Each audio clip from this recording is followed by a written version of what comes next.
Good evening, friends. Friends, today it was a historic meeting, virtual meeting between Indian Prime Minister and Australian Prime Minister, and I call it a MOMO meeting because MO means Modi and another MO means Morrison, and it forms together the meeting forms MOMO, which is basically a Chinese type of dish. And this meeting will snatch the momos from the Chinese plate and put it in Indian and Australian plates. But jokes apart, today's meeting and the partnership which is taking form between India and Australia is of great strategic importance. And before we start, let me tell you what Mr. Morrison, the Australian Prime Minister, told the Guardian newspaper of Australia before the meeting. He quoted as like-minded democracies and natural strategic partners, very important words to mark, as like-minded democracies and natural strategic partners. We both are democracies and a natural strategic partner who is not democracy in the region, that is China, and with whom the strategies are being played by everybody, with whom everybody is being troubled, that is China. So we both countries are natural strategic partner, and we both are democracies. Australia and India are in full agreement that our strong bilateral relationship is key to a more open, prosperous and inclusive Indo-Pacific. So these words define everything. These words show that we want that Indo-Pacific region, the sea must be open, it must be prosperous, and who is a hindrance? That is China is causing hindrance by making artificial islands, by the actions of People Liberation Navy, that is the Chinese Navy, the type of the way in which they deal with all their neighbors. Some days back they chased Japanese fishing boat near some disputed islands in South China Sea. One of the Vietnamese fishing boat was sunk by the Chinese, and they are having problems with Malaysia. Some time back they have some minor fight with the Malaysian Navy as well.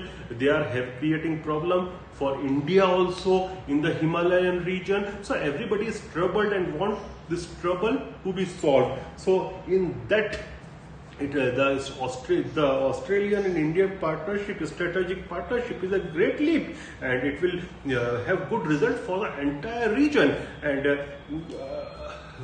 you may be asking me that why more than trade I always concentrate my talks on strategy, because when it is simple, because when powerful countries meet, the main focus is always strategy. Business comes when the strategy is going well. Let it be G7 or all these platforms. They call themselves that we are business platform, but no, mainly the focus is strategy, and along with strategy, business automatically progresses and prospers. And this strategy, how it will be affecting China and Indo-Pacific region, let me tell you via some maps. You can find these maps on Google Map. See, let me show you. This is India. These are the Indian islands of Andaman and Nicobar. Let me zoom it. These are the Indian islands of Andaman and Nicobar. Just go down to it, you will find Indonesia and Malaysia, and between these two countries there is a strait, very narrow strait. This is known as Strait of Malacca. Go further down, you will find two islands. One is Coco Island, another is Christmas Island. These are Australian islands. Now this Strait of Malacca, you can say it's the trade lifeline for People's Republic of China, because 90% of its oil goes through this strait.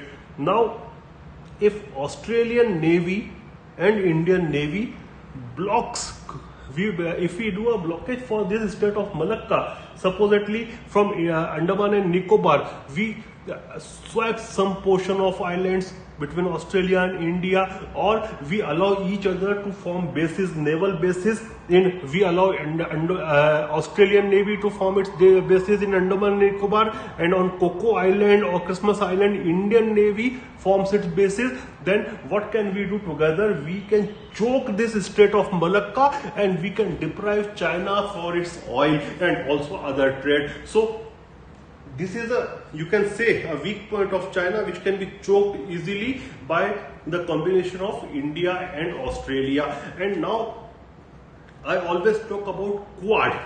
This Quad group, it consists of basically 4 member states.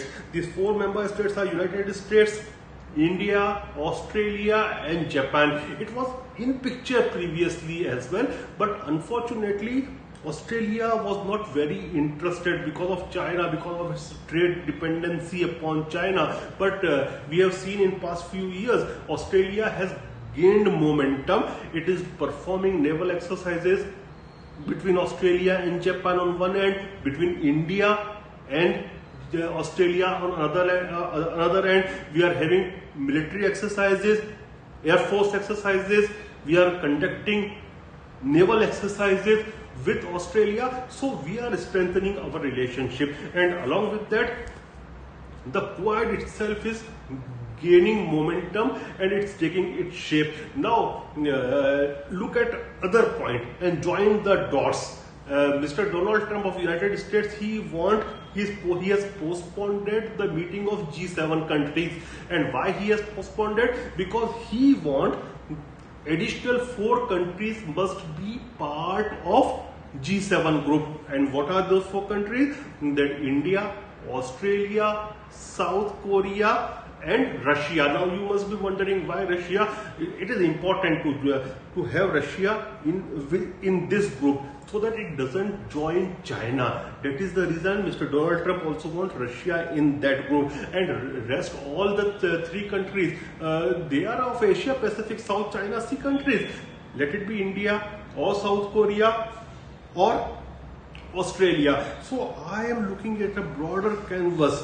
Within few years you will see that this Quad will be expanded version of the present Quad. It will be Quad plus or some other name, which will consist of Indonesia, Malaysia, because they are also at odds with China, plus South Korea, because South Korea anyway it is a US ally, very strong US ally. So it will be a natural member of this Quad group. And together, if Quad works together, then the whole domination in the Asia Pacific, which used to be called previously and now we call it, and everybody call it, Indo-Pacific region, starting from India to the United States, will be dominated by Quad and allied countries. And I always maintain, and everybody knows, that this century is the century of Asia, and I can see it, I can forecast it. And you can go to my YouTube channel also. Some 5 or 6 months back I told that India will get momentum, because the way United States, let it be in Donald Trump regime or in Obama regime, it is taking back foots from the global platform as a global leader. We have seen in Syria, because of them Russia came into picture. We have seen in Libya, because of non-performance of United States, Russia and Turkey came into picture. We are seeing even in NATO, it's not the same NATO, that same strong NATO, because America is not showing that kind of leadership. Now who will take that vacuum? Definitely it will be India and other alliance partners. So I am looking at very optimistic picture that the power center will be 2 in Asia. One power center will be India, another will be China. Both of them will be having, both the power centers will be having its own alliances, and our alliance will definitely dominate the entire Indo-Pacific region. Because, and I also told some 5-6 months back, you can see on my YouTube timeline, that since United States is asking more money from South Korea, from Japan for the security, they have a better option in future, a neighbor which has a strong military, that is India, to provide them with security. So definitely they are going to come on Indian lap. And when Australia, one of the regional power in that region, is joining India, that things are going very positively. And I don't think that the business with Australia, between Australia and China, is going to be as usual, because the kind of language China has used in its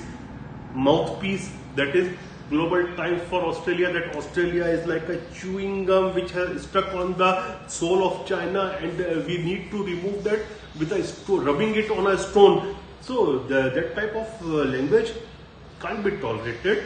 Plus, you can tolerate the financial loss, but if anybody is doing interference in your country's affairs, internal affairs, and trying to divide your country, you can't tolerate it. And this is what China is doing with Australia also.